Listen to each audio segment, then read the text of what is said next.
Anies itu adalah tokoh bukan hanya untuk negara ini. Anies itu dipersiapkan Allah untuk menjadi tokoh internasional. Ya, tiba-tiba dibalik lagi ke lokal. Iya, kok jadi gubernur? Ngapain? Dia seperti tidak mau melompat.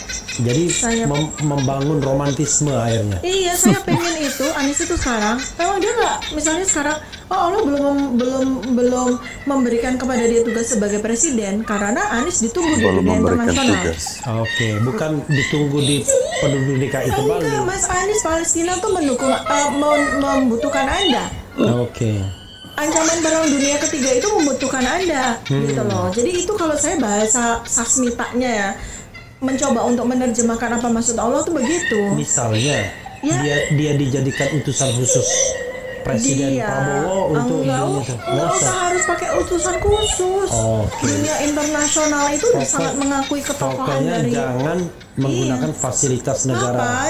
Ngapain? Anies terlalu kecil buat jadi utusan negara untuk mengurus itu, enggak. Internasional butuh dia. Sekarang ancaman-ancaman, tantangan-tantangan bagi umat manusia di seluruh dunia itu amat sangat berat.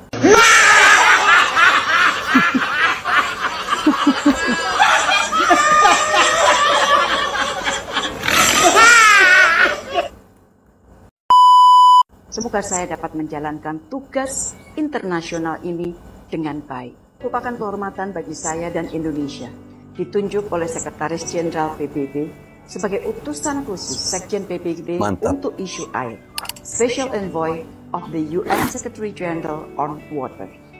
Penunjukan utusan khusus Sekjen PBB mengenai isu air ini baru pertama kalinya dilakukan. Dan untuk pertama kalinya juga, orang Indonesia mendapat kepercayaan menjadi utusan khusus Sekjen PBB. Walaupun pengumuman mengenai penunjukan saya dilakukan pada hari ini, namun saya baru akan mulai bekerja pada 1 November 2024 setelah tanggung jawab saya sebagai Menteri Luar Negeri Indonesia selesai. Tentunya pengalaman saya sebagai diplomat hampir 40 tahun dan sebagai Menteri Luar Negeri selama 10 tahun akan saya gunakan semaksimal mungkin untuk menjalankan tugas sebagai utusan khusus Sekjen PBB ini. Bismillah, semoga saya dapat menjalankan tugas internasional ini dengan baik. Mohon doa restu. Mohon doa restu. Itu sudah pasti ya. Ya teman-teman, kalau berbicara terkait dengan Retno Marsudi yang ditunjuk menjadi utusan khusus dari Sekjen PBB, ini tentunya mengagetkan kita semua ya, karena selama ini yang digembar-gemborkan oleh anak-anak Abah adalah bahwa abahnya mereka ini akan menjadi utusan PBB. Abahnya mereka ini ditunggu di luar negeri. Palestina sangat membutuhkan Abah. Namun, penunjukan Retno Marsudi tentu membuat kita terkejut.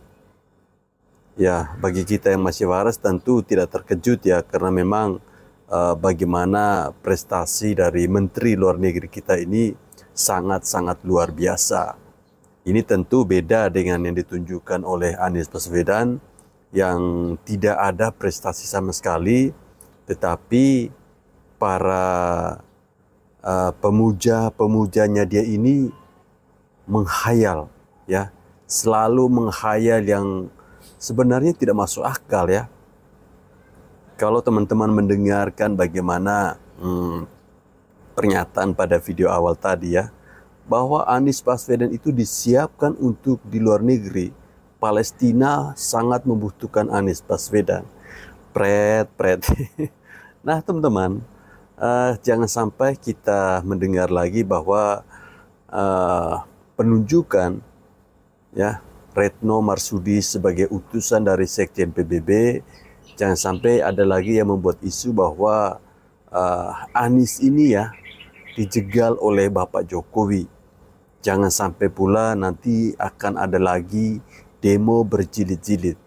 Ya, dengan ditunjuknya Retno Marsudi sebagai utusan khusus dari Sekjen PBB, tentu ini sekaligus ya memupus harapan dari Anies Baswedan untuk berkarir ke luar negeri. Makanya saya berulang kali sampaikan bahwa sebaiknya Abah ini jadi dosen saja ya, atau jadi motivator. Itu akan lebih baik untuk dia, karena dia sangat manis kalau berbicara. Wah, ini keren nih guys, nih. Retno Marsudi ditunjuk jadi utusan khusus PBB untuk isu air dunia, mulai tugas 1 November. Wah, keren ini. Ini baru ini anak bangsa yang sangat keren, ya kan? Nggak kaleng-kaleng ini.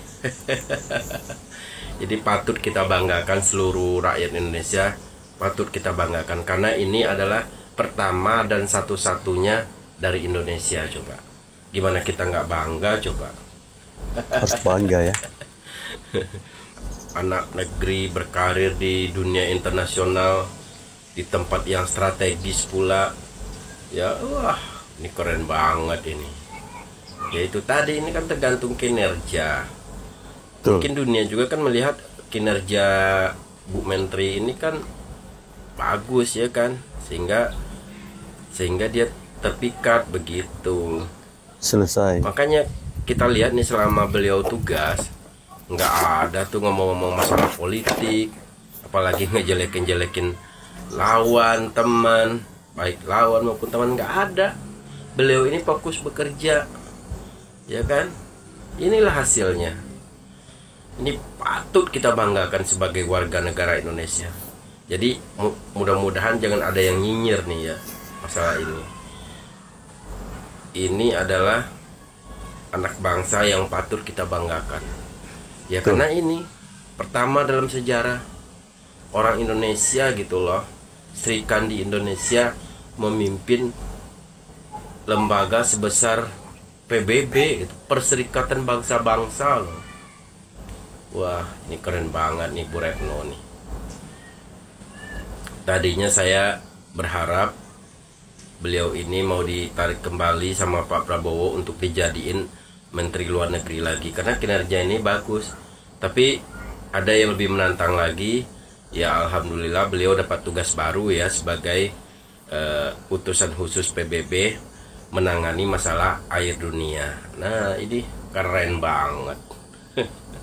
Ada lagi satu nih menteri yang sangat luar biasa, yaitu Ibu Sri Mulyani, ya kan? Ibu Sri Mulyani juga kan dulu pernah bekerja di Bank Dunia, ya kan, sebelum ditarik kembali sama Pak Jokowi menjadi Menteri Keuangan, begitu. Ini dua Sri Kandi Indonesia ini benar-benar mengguncang dunia kalau saya rasa gitu. Jadi sekali lagi kepada Ibu Retno selamat, semoga bisa menjalankan tugas yang berat ini, tentunya dengan membawa nama baik Indonesia di kancah internasional, gitu kan. Keren ini. Nah kita dulu kan berharap Abah ini, tapi sampai saat ini belum ada kabar. Ya sudahlah, saya juga siapapun lah, baik Abah maupun siapapun, tapi yang bisa mengharumkan nama Indonesia di kancah internasional, di dunia internasional, ya kita dukung gitu. Ya untuk anak Abah jangan berkecil hati dulu ya, mungkin belum saatnya, dan kita doakan untuk kedepannya juga Abah juga bisa mengikuti jejak Ibu Retno Marsudi gitu ya. Amin. Ini saya nggak nyinyir loh, tapi saya berdoa supaya Abah bisa mengikuti jejak Ibu Retno Marsudi, bahkan melebihi begitu. Bisa ya, ya? Anak-anak Abahnya juga harus realistis ya. Jangan takabur gitu. Ini contohnya Bu Retno nih. Kita nggak tahu asal usul. Tiba-tiba beliau jadi utusan khusus PBB, belum habis masa jabatannya udah diutus sama PBB untuk menangani masalah air dunia. Wah, ya kan? Keren banget ini Bu Retno. Nggak kaleng-kaleng pokoknya. Jadi sekali lagi, siapapun dia, apapun jenis kelaminnya, asalkan dia bisa membawa nama baik Indonesia di kancah internasional, kita dukung. Gitu. Setuju. Semoga anak-anak Abah juga mendukung ya, karena ya boleh dikatakan Abah mungkin belum waktunya begitu ya. Walaupun anak-anak Abah kemarin berharap banyak gitu ya, tapi emang mungkin PBB-nya juga punya pertimbangan lain gitu. Sehingga untuk anak-anak Abah mohon bersabar dulu, kita tunggu di lain waktu. Oke.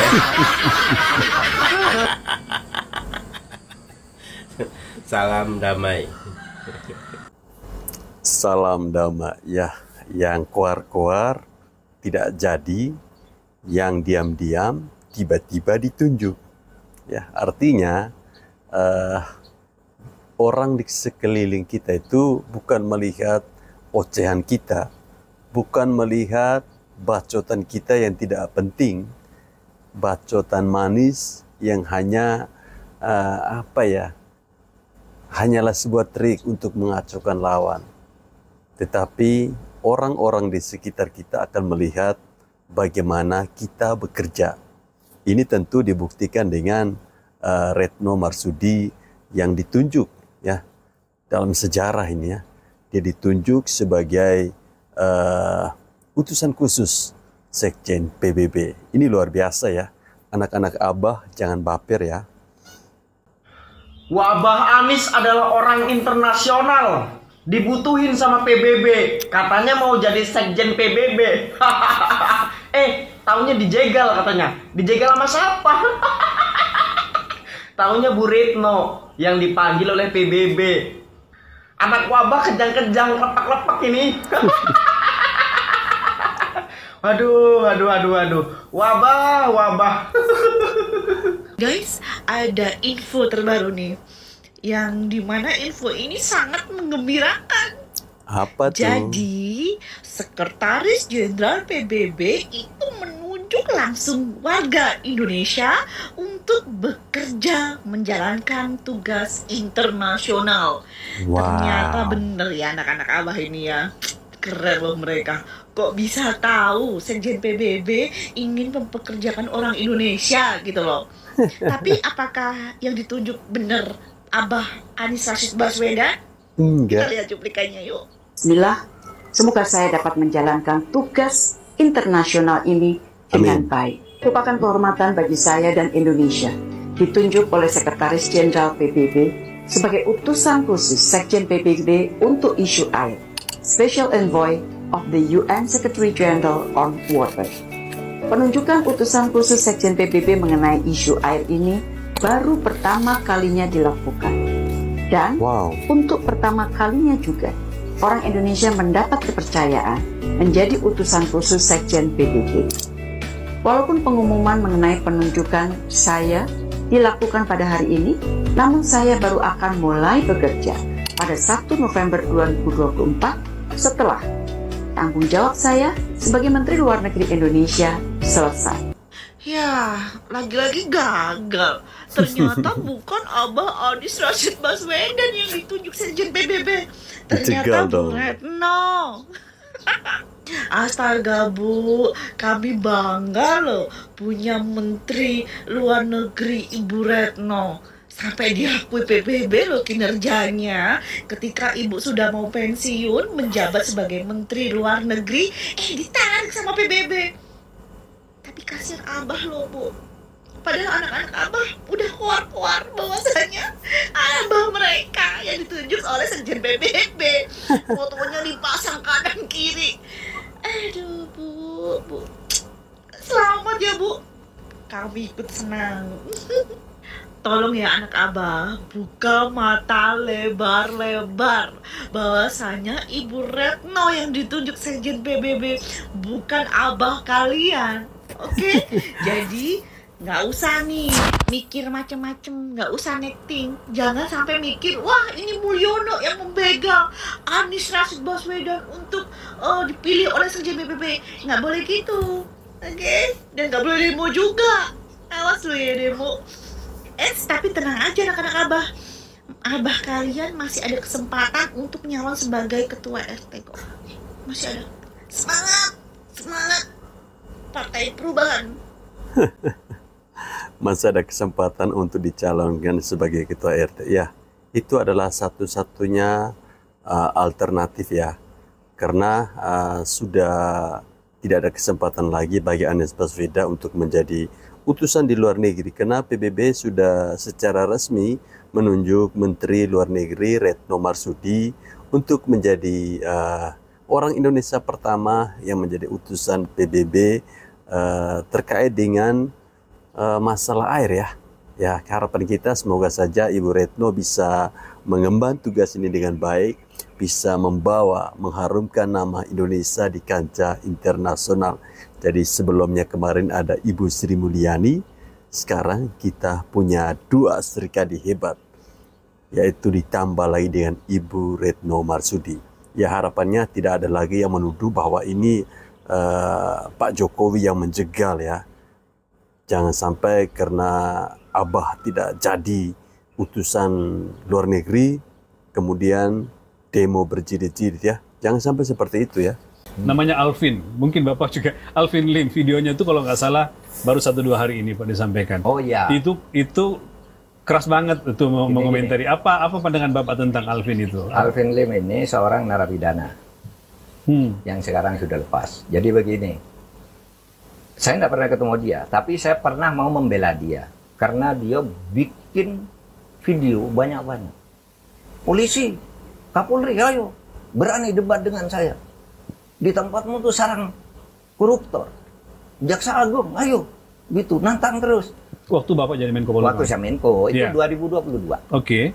Terus, loh, kalau di kantor polisi sarang koruptor, di Kejaksaan Agung sarang koruptor, ini harus ditindak. Ini siapa nih koruptornya? Saya panggil lah Kejaksaan Agung. Itu ada Alvin. Bilang begitu, ayo dong malu kita. Tanggap itu. Terus ada yang bilang, Pak, itu Alvin itu orang terpidana yang lari, katanya. Loh, kenapa lari? Loh iya Pak, dia udah dijatuh hukuman pidana. Setiap mau dieksekusi lari ke Singapura. Ini penjelasan waktu itu. Setiap mau dieksekusi nantang Kapolri, nantang Bareskrim, nantang apa. Lah kenapa tidak dieksekusi? Ya itu Pak, masalahnya itu kan memfitnah. Ya fitnah, buat aja laporan fitnah. Gitu. Tapi kalau betul dia tinggal eksekusi, ambil aja saya bilang. Saya yang bertanggung jawab. Bapak bilang ke jaksa dan polisi? Iya, kejaksaan. Kejaksaan. Kejaksaan masuk. Gitu. Karena dia yang narapidana. Nah. Ya, narapidana kan waktu itu Bapak Mahfud MD yang terhormat. Sekarang kan dia statusnya bukan lagi narapidana, tetapi mantan narapidana. Ya teman-teman, nampaknya Bapak Mahfud MD ini mulai kepanasan dengan celotehan-celotehan yang disampaikan oleh Abang Alvin Lim ya, di mana dia menuduh bahwa di institusi Polri ada korupsi, di Kejaksaan ada korupsi. Ya, seharusnya kan dibuktikan ya, tidak harus menuduh yang bukan-bukan ya. Mahfud, lu ngerti nggak? Ya, lu sekolah lagi aja di sana. Sebagai Menko Polhukam aja lu nggak becus kok. Kalau lu becus, itu 10 tahun pemerintahan Jokowi, harusnya penegakan hukum itu berubah. Betul. Improve, lebih baik. Ketika lu jadi Menko Polhukam, hukum nggak jadi lebih baik, bos. Jadi makin parah di situ. Ya, nggak usah jauh-jauh. Gua dan advokat-advokat lain, ya, selama lu menjabat sebagai Menko Polhukam, udah sering gua kirimin surat ke Menko Polhukam, ya, sekalipun lu nggak pernah bales, sekalipun lu nggak pernah mengundang kita dan mengetahui duduk perkara, ya, lu nggak peduli sama masyarakat, ya, yang lu lakukan apa? Malah mengundang petisi 100 dan memberitahu mereka bagaimana cara menggulingkan presiden. Padahal saat itu jabatan lu masih Menko Polhukam, ya kan? Itu aja kelihatan bahwa lu itu sebagai anjing yang nggak bisa nurut sama orang tuanya, nggak bisa nurut sama pemiliknya. Lu dikasih makan, lu dikasih jabatan sebagai Menko Polhukam, lu mau gigit tuan lu di situ, nggak heran lu copot di situ ya. Dahsyat sekali ya pernyataan dari Abang Alvin Lim ini. Ya memang akhir-akhir ini kita melihat bagaimana sosok dari Prof. Mahfud MD yang sangat-sangat disegani oleh masyarakat Indonesia ya. Namun ketika beliau mencoba peruntungan di Pilpres bersama Ganjar Pranowo dan kalah, ya, disitulah mulai nampak apakah itu sifat keaslian kita tidak tahu, tapi dia mulai menjelek-jelekan Bapak Jokowi. Dengerin, rungokno podonan, rungokno ya. Pembenci Pak Jokowi itu adalah hama yang harus dibasmi, serta yang tidak mengesahkan RUU perampasan aset serta yang menolak RUU perampasan aset itu juga adalah hama yang harus dibasmi. Dong pora. Yang dengar ini dilarang protes karena apa? Ini adalah suara rakyat Indonesia, ya. Siap, Mbak. Saya tidak bisa mengomentari karena mbaknya sudah melarang saya untuk protes. Ya, selamat siang semuanya. Semoga sehat-sehat semua. Sehat toh? Sehat, alhamdulillah, Mas. Alhamdulillah. Jadi hari ini kedatangan saya ke KPK sebagai warga negara yang baik. Saya kan penyelenggara negara, saya bukan pejabat. Saya datang ke sini bukan karena undangan, bukan karena panggilan, tapi inisiatif saya sendiri. Dan tadi saya sudah di dalam mengklarifikasi mengenai perjalanan saya di tanggal 18 Agustus ke Amerika Serikat yang numpang atau bahasa tiketnya nepeng pesawatnya teman saya. Dan ada lagi. Jadi intinya untuk lebih lanjutnya bisa ditanyakan ke KPK untuk lebih detailnya dan lebih lanjutnya. Tapi sebelum saya izin, saya perkenalkan dulu teman-teman saya yang bantu saya. Ada Mas Nasrullah sebagai kuasa hukum saya, ada Mbak Francine juga sebagai juru bicara. Saya kira itu aja. Saya izin lanjut kerja. Izin Mas. Ya, ini teman-teman tentu berkaitan dengan jet pribadi ya, private jet yang dinaikin oleh Kaisang baru-baru ini ke Amerika Serikat ya. Banyak yang kepanasan, banyak yang menuduh bahwa ini adalah gratifikasi. Tapi setelah kita mendengar ini, mungkin para pembenci dari Kaisang ini nampaknya mulai malu sendiri ya. Kaisang datangi KPK. Dia hanya nubeng jet pribadi temannya. Sambil cengengesan. Jokowi malu nggak ya dengan kelakuan anak-anaknya? Terutama Kaisang dan Gibran. Gimana menurutmu, Lur? Salam Pancasila. Hari ini Kaisang Pangarep, anak bungsu Presiden idolamu Jokowi, mendatangi Dewan Pengawas KPK untuk klarifikasi soal gratifikasi penggunaan fasilitas jet pribadi ke Amerika Serikat. Ya, Kaisang hanya menyampaikan bahwa dia nebeng atau numpang temannya. Ya, perkara nasional dibuat guyon. Itulah keluarga Jokowi. Ya, nggak apa-apa, ini budaya baru, nggak melanggar hukum kok. Ya. Nah, yang lucu lagi, Kaisang menyampaikan bahwa kedatangan dia ke Dewan Pengawas KPK ini bukan undangan, bukan juga diperintah atau dipanggil, tapi inisiatif pribadi. Ya, di sini lucu juga gitu. Inisiatif pribadi untuk apa? Ya. Bukankah kita semua tahu kalau anak presiden itu nggak mungkin dipidana? Ya, semua orang tahu kok itu, mana mungkin lah. Apalagi masih berkuasa kan gitu. Nah, besok lagi tahun ke depan ini juga sama ya, karena kakaknya wakil presiden kan gitu. Ya, itu kan suatu kehormatan bangsa kalau sampai keluarga presiden ini diproses pidana. Itu budaya yang dianut di Indonesia. Agar kalian semua tahu. Ya, janganlah kalian berpikir bahwa keluarga presiden ini bisa diproses pidana seperti rakyat gitu ya. Ya, paham ya? Nah, memang budaya baru ya keluarga presiden ya, baru kali inilah keluarga presiden Republik Indonesia ini kalau saya bilang keluarga cengengesan.